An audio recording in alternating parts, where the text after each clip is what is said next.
Over in chapter 23, thou shalt not raise a false report. Put not thine hand with the wicked to be an unrighteous witness.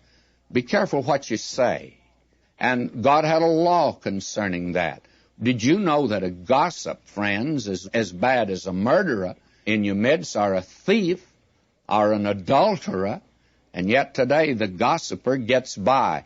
God had a law for this, you see.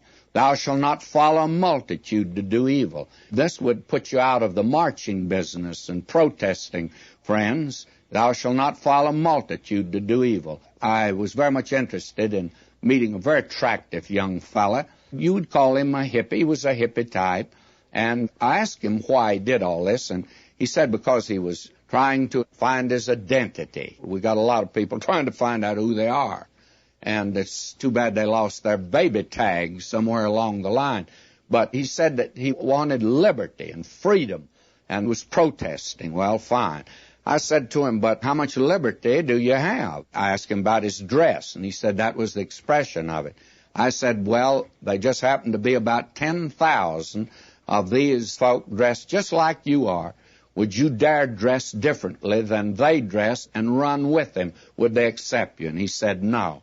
Well, I said, you don't have much freedom, do you? You've got to dress like they dress.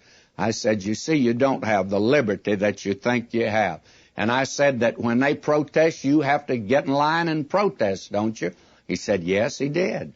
And I said, then you don't really have much freedom.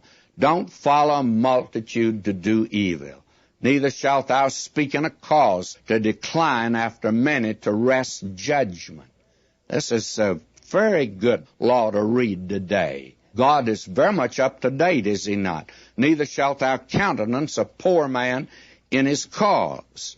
May I say to you that judgment should not be swayed toward the rich or toward the poor. Judgment and justice should be exercised. You know that the Romans depicted justice as being a woman. That is, it must be tender, but also blindfold, no respecter of persons, and a sword in one hand, which means that when the judgment is handed down, there'll be the execution of the penalty.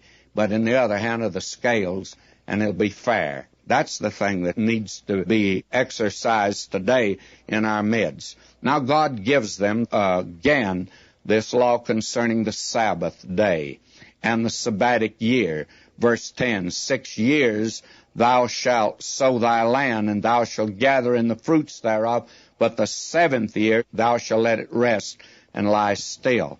Now we'll find out when they go into the land, God will go over this with him. We'll get that in the book of Leviticus, this matter of the Sabbath day, the Sabbatic year, and the year of Jubilee. And I'll reserve until we get there to go into detail concerning this. This is very important, and you'll notice he gives it in a very brief way here at the beginning, but he'll go into detail concerning this later.